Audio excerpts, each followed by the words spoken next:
Lodi. Ituloy tayo sa sa ginagawa natin. Hiway. sa maglalayout tayo ng piping para sa slab mga Lodi. With DJ Manek. So kahapon wala si DJ Manex. May labas ang black box. So 1, 2, 3. Pang 4th day namin ngayon para dun sa pagpapiping dito mga Lodi. So tuloy-tuloy lang namin ito. Itong trabaho, medyo nag-uulan. Kailangan matapos namin itong 2 unit. Then, kasi may mga ano pa rin dito. May tulad dun sa mga piping ng wala pa rin yan. Pero madali nang lalagyan natin. Tutusukan lang. Ngayon sa atin ito, itong 2 unit na ito mga Lods. Dito may main tayo dito panel. Isang unit yan. Tsaka isang unit natin sa kay DJ Manex. Ay mga Lodi. So dito side na ito tapos na yan. And then, kung sa matatapos namin ngayon, yung trabaho, hanggang 5 lang naman. Then, after inspection tayo, sa mga box natin, check natin kung natatanggal yung Kasi minsan may mga nakikita ko natatanggal. Naglagay sila nung spacer, mga lods. Yung mga spacer. Kaya yung iba na batak. Check natin pa yan, bago buhusan. Ay mga lodi. So, sa mga hindi pa nakasubscribe, subscribe lang. Click nyo yung notification bell para updated kayo sa mga videos na ina-upload ko mga lods. And don't forget to comment na rin para may feedback kayo sa mga ganitong galawang electrical mga lods. Comment and subscribe mga lods. Ciao! Shoutout ka ba?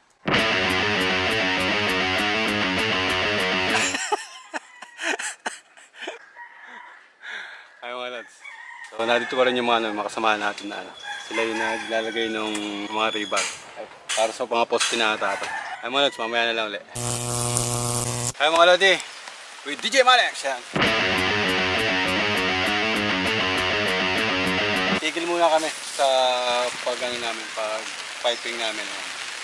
Tigil muna tayo at umuulan mga lodi. And so, sinecure natin yung yung tali. Ay, yung kulubong natin. So, 2 kulubong to. So, itong kulubong na ginagamit nila, then yung kulubong na ginagamit natin. So, yung pagpapiping, ayan, hindi pa tapos. Doon ang natin, main panel. Dito ang isang main panel. So hindi pa natin nabali yung para sa main panel. Ilaw pa lang yung nalalatag namin mga lods yan. Hanggang sa may CR. Then makita nyo yung lods yung mga tubo na nauna. Yung para mga neon orange. Compare nyo dito sa Mas maganda gamitin tong Tunneltex na tubo mga lods. Siya, makapal yung thickness niya. Magandang i-bend ng blowtorch. Pag heating mga lods, magandang i-bend tong Neltex. Ayan. Ito. Ito ba? Yung isa ba yun? Oh. Putol ka na lang uli. Ayan, dami dyan. Ayan mga lods, nakita nyo makapal yung ng Neltex. Neltex to, Neltex PVC. Ito. Ayan mga lods, Neltex power line. So mas magandang event, mas makapal. Ayan, Neltex. Compare dun sa medyo neon orange na yun. So yan yung una natin ng mga manalatag. Ayan, medyo tumila-tila na yung ulan mga lads. So wait natin umano yung ulan. Pero lumiliwanag na. May bagyo kasi mga lads. And kailangan kailangan matapos din mabuhusan. Kasi yung pinaulik, talagang mag-aangatan na yan, yung makita nyo doon sa lugar na yun. Umaangat na yung pinakang pinaulik niya. Kaya dapat mabuhusan na. So hinihintay pa rin yung sa piping ng CR. Wala pa rin. So dito sa electrical, yung pagpa-piping namin, 2 unit na lang tong lalatagan namin ito. Wala, nabasa ata yung mo ng sindihan mo yan para mainitan. Mag-alas 12 na pala Oh, kainan na. Ay mga lods, mag-alas 12 na pala. Kainan time na naman. Buti hindi nagtuloy-tuloy yung yung ulan. Ay, medyo lumiwanag na mga lods. Ilan babaliin mo yan? Ay mga lods, papakitaan kayo ni DJ Manex ng how to bend pipe using blowtorch.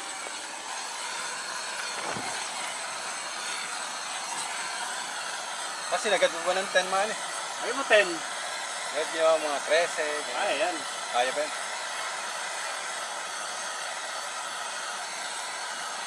Tapos medyo lakihan mo yung ano dyan. Kasi kung kasi malalim naman.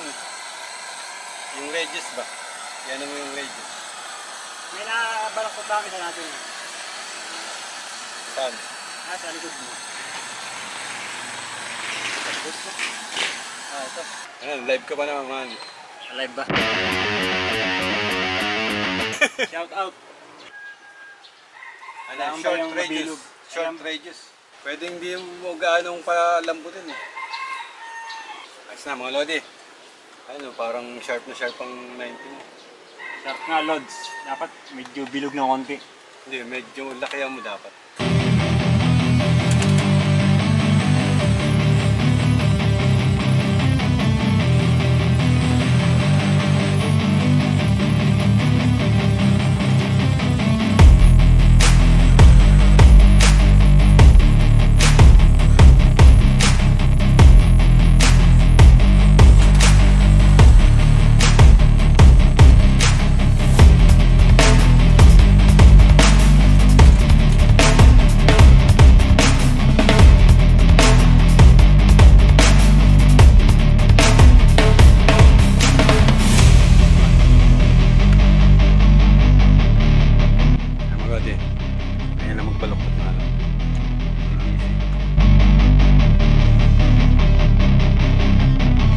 Kapal-kapal itong PVC na to. Kaya madali lang yan. Madali. Kung sana, huwag yung masyado susunugin yung init. Kasi baluktot siya ng kanya.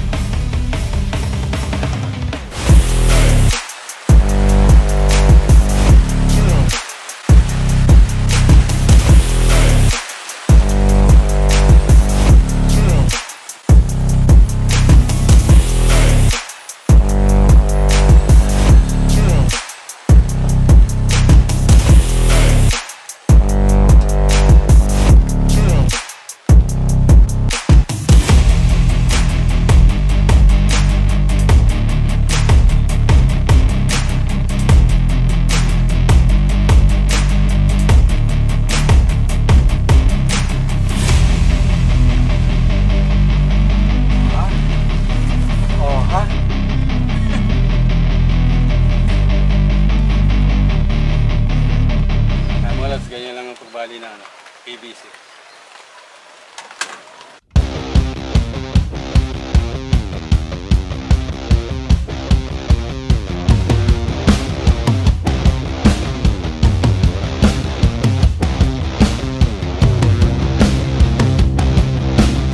Kaya mga Lodi, 3 PM na, 3 PM break time. Then eto, umulan na naman. Isang basa kami sa ulan. DJ Manex, tayo si DJ Manex. Ay mga Lodi, so break time, 3 PM na. Medyo madilim ngayon dahil umuulan na. So mukhang hindi natitigil tong ulan na to. Mukhang hanggang bukas na to. Ha? Kalat nga. Mukhang hindi na nga titigil. Tara, uwi na tayo. Ay mga Lodi, umuulan na. So nakalagay na yung katulad nito, binutasan namin yan. Ito. May may divider yan dyan. May wall. So bababa ng switch ng room. Yun yung room. Then, bali may wall yan. Hanggang doon na yan. So, yung sa baba is parehas lang na sa taas mga lods. Kung may wall din sa baba, may wall dito sa taas. May outlet tayo doon isa. Ay mga lods. So, tapat-tapat lang yan. So, yun. Nalagay na DJ Manix yung para sa home run ng mga circuit. Yan. Sa panel. Merong wala nakalagay yung AC. Pwede sanang maglagay ng AC kasi pwede tayong dumaan dito. Walang magko-cross. Pwede natin daan doon sa isa na yun para lang hindi mag-cross. Pwede pa sana isa. Kaya lang wala na yung tubo. 25 pipes yung nauubos sa isang unit. 25 na pipes. Kasama yung sa internet and TV. Kasi yung malalayo yung takbuhan. So paano mga lods? Mukhang hindi natitigil tong ulan. Yeah, with DJ Manex, ayan. Dinikit mo na ba? Ha?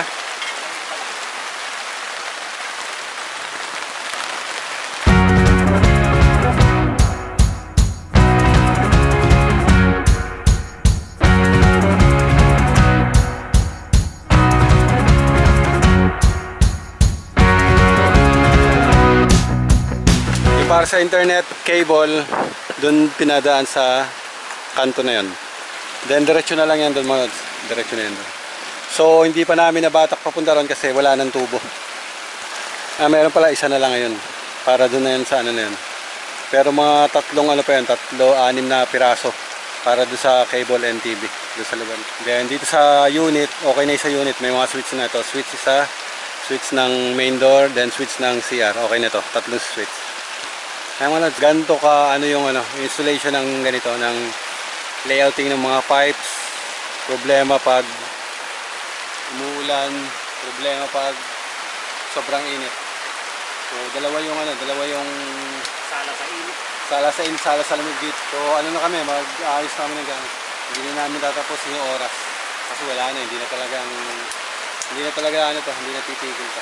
So isang unit na lang yung natitira dyan yun. Sa unit na lang yan. Kung makakagawa bukas at hindi ganito kaulan, matatapos yan. Pero kung uulan ng ganito, hindi natin magagawa yung mga lods. Mahirap gumalaw pag ganito ang ulan. Malakas sa ulan. Kaya mga lods ganyan kalakas ang ulan. So uulan na.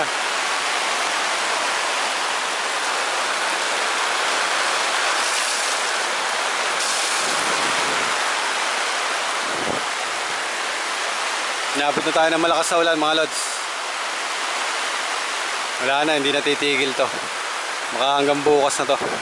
Kailang problema pag mga ganito may nagpapaslab mga lods. Yung bigla-biglang uulan. So hindi lang natin alam kung hanggang ilang araw maano tong pinaulit na to mga lods. Siguro baka mga 1 week. Hindi pwedeng patagalin na 1 week. Kailangan itong within this week mga lods, dapat mabuhusan to. So sa atin sa electrical, isa na lang naman dito. Isa na lang yung unit na lilinya na papipingan natin. Ayun. Abidi na to. Abidi pala. Abidi yan. Mga lods, isang unit na lang tayo. Then okay na tayo. Inspection na lang kung may mga kulang pa. Kung may mga kulang pa or kung may mga idadagdag pa. So malahan. Pupunta sana si architect dito. Kaya lang hindi na umuulan. Kaya na tayo, pack up na tayo. Umuulan na. May bagyo mga lods. Hindi na tayo makakaano nito. Paano natin tatanggal ito? Paano natin babaklasin ito? So mamaya na ulit mga lods. Ay hindi pala mamaya. Sa susunod na video na lang ulit. Bukas na lang ulit mga lods. Malaman natin pag bukas is ganito ang panahon, hindi na tayo pupunta. Mahirap gumalaw pag ganito mga lods. Ha? O wala kang gagawa. Maliban na lang kung maliligo ka sa ulan mga lods. Yan. Maliligo ka lang sa ulan, hindi ka nagagawa. So bukas na lang mga lods. Ciao!